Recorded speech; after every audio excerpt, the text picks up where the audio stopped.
Orada yangına maruz kalanların iddiası havadan bir türlü gece olunca müdahale yapılamıyor. Ama bizim gece envanterimizde gece görüşlü helikopter, uçak var mı tartışması sürüyor. Dün Sayın Cumhurbaşkanı da bir açıklama yaptı. Dedi ki yangın yönetim uçağı olan 5 ülkeden biriyiz. Biz İHA'larla müdahale eden yangına 2 ülkeden biriyiz. Bizim yani gece görüşlü helikopterimiz, uçağımız var mı yok mu? Ne durumda? Arkadaşlar, Adalet ve Kalkınma Partisi iktidarında toplamda şu oluyor, bu oluyor. İlk başta liyakatsizlikten ve yönetim beceriksizliğinden başlayarak geldiğimizde iktidarlarının bu son döneminde ülkede kadınlar içinde, çocuklar içinde, yoksullar içinde, emekçiler içinde, ormanlar içinde, ormanın içindeki hayvanlar içinde, söndürmeye çalışan orman emekçileri içinde felaket üstüne geliyor. Bir şey var ki bu kadar kötü her şey. Yani ülkenin ekonomisini bunlar yönetiyor. Dünyadaki en yüksek gıda enflasyonu olan ülke Türkiye. Adını bilmediğiniz Afrika ülkelerinden daha kötü durumda. Ülkeyi yıllardır bunlar yönetiyor. Ukrayna ile Rusya savaşıyor. Türkiye'de faizler Ukrayna ile Rusya'dan fazla. Dünyada ikinci yüksek faiz var Türkiye'de. Pandemi oldu. Pandemiden sonra enflasyon herkesin derdi oldu. Dünya 3 olan enflasyonu 6'da durdurdu, geri çevirdi. Bunlar kendi hesaplarına göre 80'den çevirdiler. Hala %40'larda enflasyonla boğuşuyoruz. Ne yapıyorlarsa, nasıl yönetiyorlarsa hiçbir şey iyiye gitmediği gibi yangın yönetimi, yangın söndürme işi de iyi gitmiyor. Ne demek dünyada en iyi iki ülkeden biriysen en iyi şekilde söndüren iki ülkeden biri olursun. Nasıl oluyor da cayır cayır yanıyor bütün ormanlar? Elbette orman yangını olur. Hızla müdahale edilir ve böyle felakete dönmez. Ormanlar yandığı gibi onlarca canımızı kaybediyoruz arkadaşlar. Olacak iş değil. Yarın 3 genel başkan yardımcımız bu konuya özel bir sizlerin de takip edeceği basın toplantısıyla tespitleri ama en çok da önerileri ve geleceğe yönelik olarak da Cumhuriyet Halk Partisi'nin neleri gördüğünü ve bundan sonra ne yapacağını anlatacak. Bu envanter meselesinde ağzını açmasa iyi olur Sayın Erdoğan. Çünkü 14 tane envanterinde lüks uçak var. Cumhurbaşkanının uçağı olur, devletin bir tane uçağı olur. Hadi bir tane de yedeği olur. 14 uçak var. Bakan yardımcıları bile Türkiye'de tarifeli uçmuyor. Ayakları yere basmıyor. Ama yangın dediğimiz zaman herkesin gözü gökyüzünde, yeterli müdahale yapılamıyor. Çok net bir şey var. Gece görüşünü olanaklı kılan gözlükle, kaskla yapıp bu envanteri varsayıyorlar. Bu bir yıldızdan ışık alan, aydan ışık alan, onunla etrafı gösteren ekipmanlar ve orman yangını gibi şiddetli ışıkta iş görmüyor. Arkadaşlar bunu söyleyemiyorlar. Böyle çözülemeyeceğini bilemiyorlar. Öyle bir uçağı, helikopteri, bunların dediği gibi helikopteri kaldırırsınız ama ateşe yaklaşamazsınız. Kilometrelerce, 100 metrelerce öteden sadece ormanın, yangının yayılacağı yerlere olası su bırakabilirsiniz. Bu da zaten olmuyor, işlemiyor. Gerçek anlamda bu işte kullanılabilecek bir filo oluşturulmuş değil.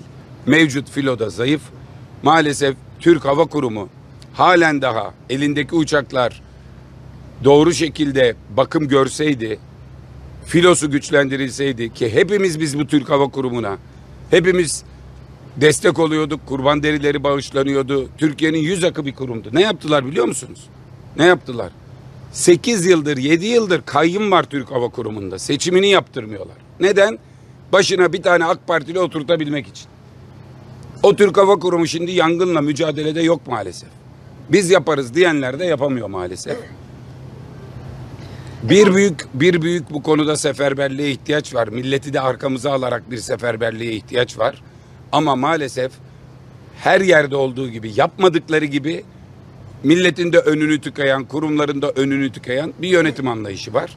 Bu her yerde yangın olur ama bu kadar çok uzun süren, müdahale edilemeyen can kayıplarıyla İnsanlar kömür oldu gitti. Cenazelerinde ailelerine ne diyeceğimizi bilemedik. Bunlar halen daha nasıl insan içine çıkıyorlar ben bilemiyorum. Efendim doğru Efendim, bir anlamak de adına bununla soruyorum. ilgili yine orman yangınlarıyla ilgili bir şey soracağım. Büyük şehirlerin orman yangınlarından sorumlu tutulması, büyük şehirler bunun için yeterli Hayatımda önlemler- duyduğum en büyük yalan, hatta ve hatta yetkileri yok. Bazen yetkiniz yok gelmeyin bile dedikleri oluyordu geçmişte. Keşke büyük şehirlerin elinde öyle imkanı olsa. Mesela büyük şehirlerin hava aracı bulundurma yetkisi de yok ellerinde artık. İstanbul Büyükşehir'in, Ankara Büyükşehir'in geçmişte olan helikopterleri satıldı arkadaşlar. Büyük şehirler maalesef hem de bütün ilçelere birden kentin bulunduğu yerlerde, büyük şehrin görev yaptığı yerlerde ancak bu imkanlarla mücadele ediyorlar. Ayrıca da şunu söyleyelim. İstanbul Büyükşehir, Ankara Büyükşehir orman yangınlarına ekipman yolluyordu. Geçtiğimiz günlerde açıklandı. 2000'in üzerinde itfaiye yeri alımı ile ilgili bir imza atmadıkları için alamadık bu sene. Atsalardı bekliyorduk, hazır bekleniyordu. 2300 itfaiye yeri alacak. Şimdi onlar her yerde. Bunu imzalamayanlar AK Partililer. Büyük şehirleri dışlamak falan zaten ayrı meseleler. Zaten paralarının %40'ını ödüyorlar. Maaşları zor ödüyoruz. Herkesi perişan hale getirdiler. Ama büyük şehirler ancak ve ancak o andaki operasyonun başındaki en yüksek kamu görevlisi gelin derse gidiyor. Ama büyük şehrin elindeki araç nasıl gidiyor? Yolda, sokakta gidecek araç tekeri var onda. Yolun olduğu yerden gidiyor. Yolun kenarına su sıkıyor. Önemli katkılar sağlıyorlar. Bütün arkadaşlar işte Bursa Büyükşehir'i görüyorsunuz. Bursa'daki yangında etraftaki bütün büyük şehirlerin araçlarını görüyorsunuz.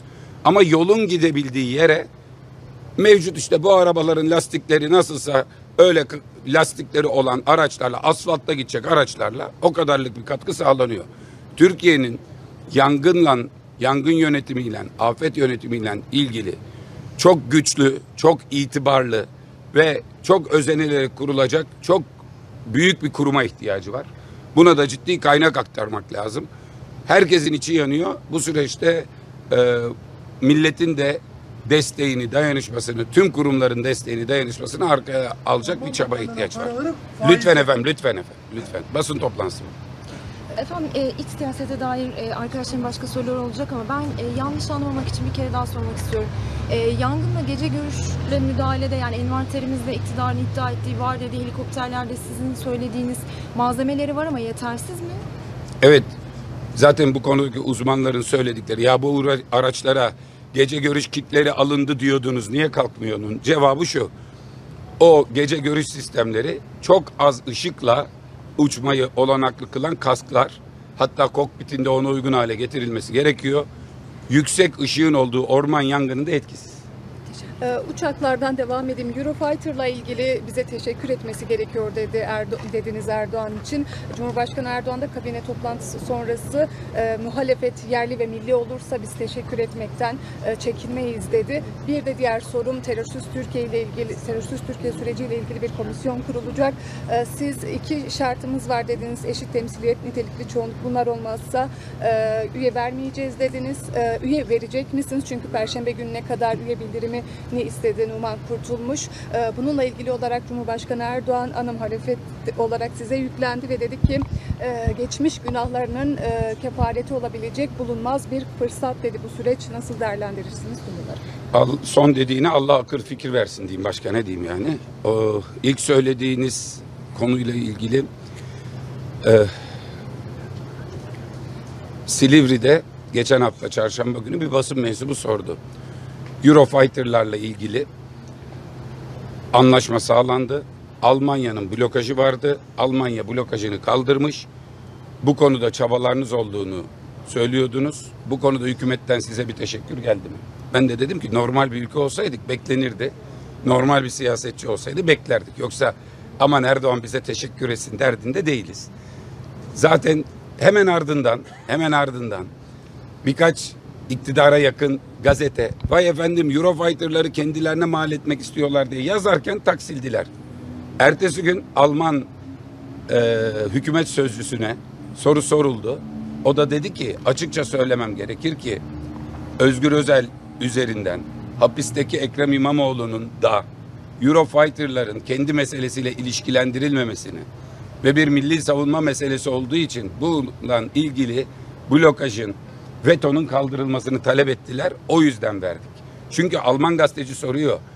19 Mart darbesinden sonra İmamoğlu'na yapılan Eurofighter'lara izin vermeyeceğiz demiştiniz. Niye verdiniz? Ne değişti? O da diyor ki Ekrem İmamoğlu'nun bu yöndeki talebini Özgür Özel ilgili makamlarımıza iletti diyor. O dakikadan sonra sustu arkadaşlar. Dün de geveliyor. Özür derdim de, demezdim de, ederdim de, şuydu da, şartım. Hiç önemi yok. Mesele şu. Millet can derdinde. Millet, bir yandan yangınlarla boğuşuyoruz. Bir yandan yoksullukla boğuşuyoruz. İnsanlar işsiz. Bunun böyle bir süreçte bütün belediye başkanlarımıza hazımsızlıkla saldırıyorlar. Bütün anketlerde %70 bunun siyasi olduğuna inanıyor vatandaş.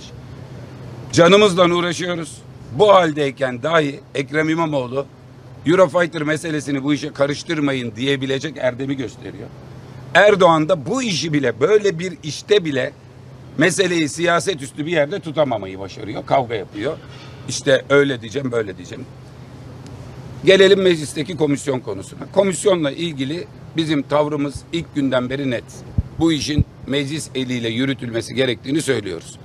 Komisyon ya eşit temsille oluşmalı. Yani bütün partiler eşit temsil edilmeli. Ne olacak o zaman? Yani birinin dediği olmayacak, uzlaşıyla çıkacak kararlar.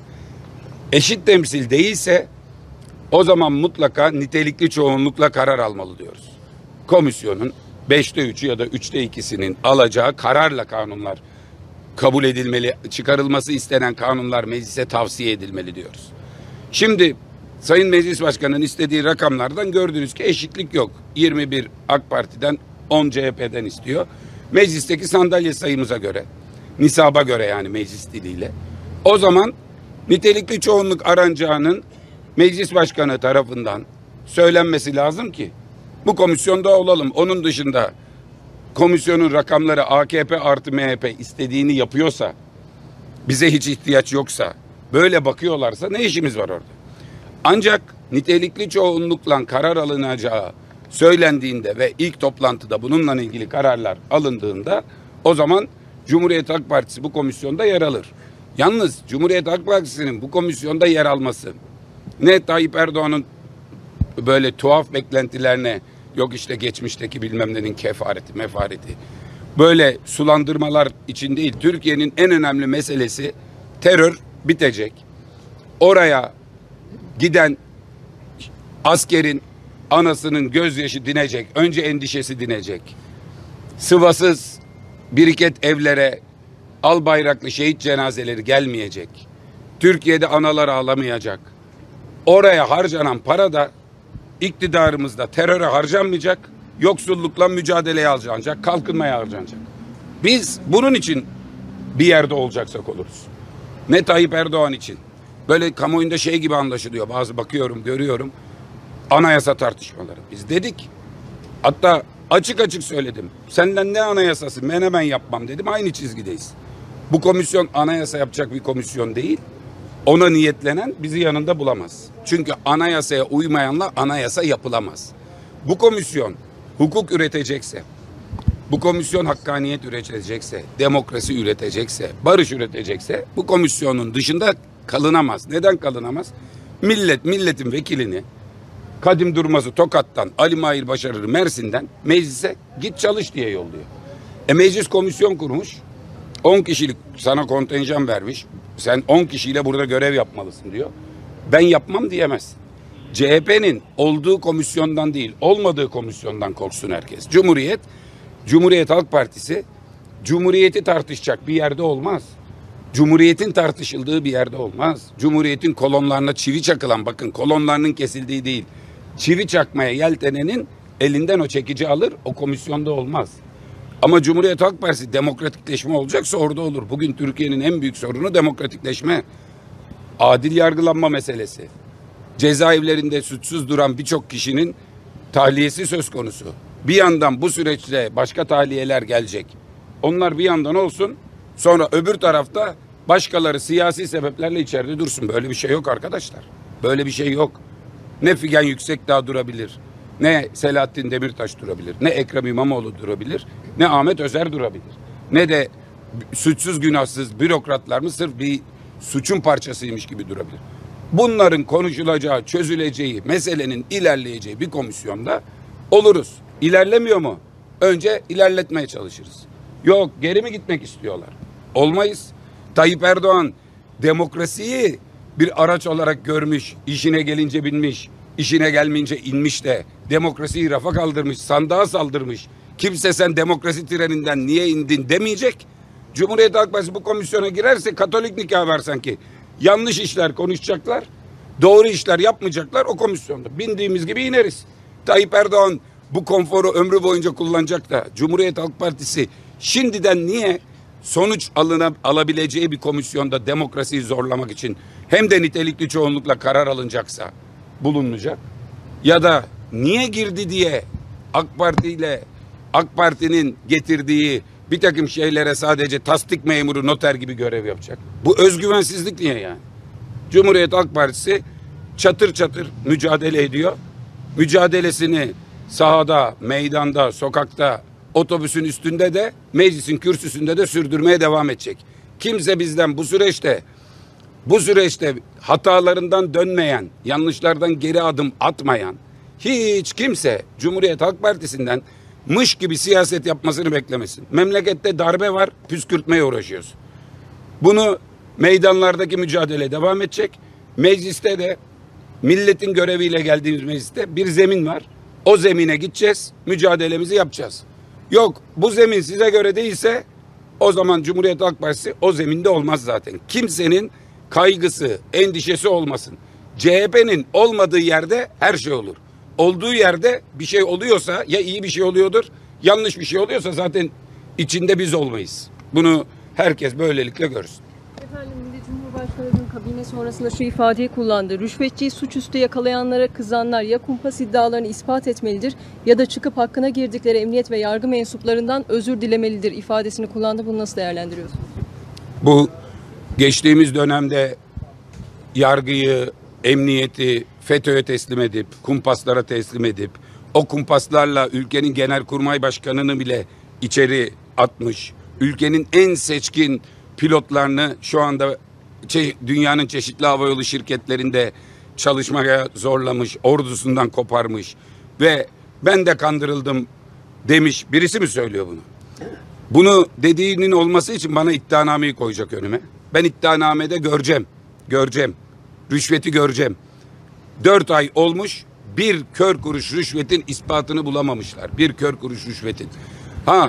Ayrıca Antalya'yı diyorsa ben Antalya'daki baklavacının rüşvetçi olduğunu, onu ilk dakika attım partiden. Görür görmez de dedim kaynar sular başımdan döküldü. Ama meselenin sonradan şuyunu gördük. Adamın suçsuz olduğunu görmedik. Ama gördüğümüz kamera kaydı gibi polisin gelip de gözaltındasın deyip de onun da gözlükleri saçına takıp elindeki neşterle cızıt diye o şeyi açmasını, öncesinin de olduğunu gördük. Zaten rüşvet alışverişi olurken kameranın başka bir çantadan oraya konduğunu, görüntülendiğini, içeride kaç para vara ağız dolusu cevaplar verildiğini, çıkıp koridorda polislerle karşılaşıldığını, görüşüldüğünü, dönüp içeri girip kapıyı kapatıp hatta rüşveti alanın aldığını nereye koyduğunu dışarıdaki polisin bildiğini gördük. Meselenin kendisi, meselenin özü, işin bu tarafında bir kurgu var. Ama o rüşvetçi. Ama o rüşvetçi belediye AK Parti'ye geçsin diye kaç lazım? 4 lazım. Önce bir 4, o 4'ü istifa edince bir 4 belediye meclis üyesinin daha ismini söylüyor. AK Parti'de başvuruyor. Yeniler yedekten gelmeden belediyeyi seçelim. Biz buna YSK'da itiraz ediyoruz gecenin bir yarısında. AK Parti tersini istiyor. Ve gecenin o yarısında rüşvetçi AK Parti lehine istifasını geri falan alıyor. Bunlar olmuş mu olmamış mı? Bunlar olmasa ben bunu Antalya'da otobüsün üstünden anlatır mıyım? Ben bunu her tarafta anlatır mıyım? Size anlatır mıyım? Çıkıp yalanlasalar ya. Rüşvetçiye ne? Baklavacıya ne? AK Parti'nin mi olacak seçim, CHP'nin mi olacak? Neden AK Parti lehine pozisyon tutturuyorsun göz altındaki rüşvetçiye? Dediğim şu, baklava kutusu doğrudur. Rüşvet, hırsızlık doğrudur. Kutunun üstünde 6 ok değil ampul vardır arkadaşlar. AK Parti'nin ampulü yakalanmıştır. Ben onu söyleyeyim. Efendim Sayın Cumhurbaşkanı bile size tekrar çağrısını yineledi. Ankara merkezli siyaset yapsın dedi. Millet merkezli siyaset yapıyoruz. Millet merkezli siyaset, millet için İstanbul'da olman gerekiyorsa İstanbul'da, Kars'ta olman gerekiyorsa Kars'ta, mecliste olman gerekiyorsa mecliste, mücadelede, meydanda olman gerekiyorsa meydanda, Saraçhane'de, nerede bulunmak gerekiyorsa orada yapılır. Ankara merkezli dersen, pergel gibi bir ayağını Ankara'ya koyarsan, işte böyle kendi etrafında döner durursun, kendini de tüketirsin, milleti de tüketirsin. Ben kendisine millet merkezli, Anadolu ve Trakya merkezli, Türkiye merkezli siyaset yapmaya davet ediyorum. Kendisini serin salonlardan çıkmaya, atadıklarına kendisini alkışlatmak yerine pazarlarda dolaşmaya, milletin hatırını sormaya, alabiliyorsa milletten alkış almaya davet ediyorum. Teşekkür ederim.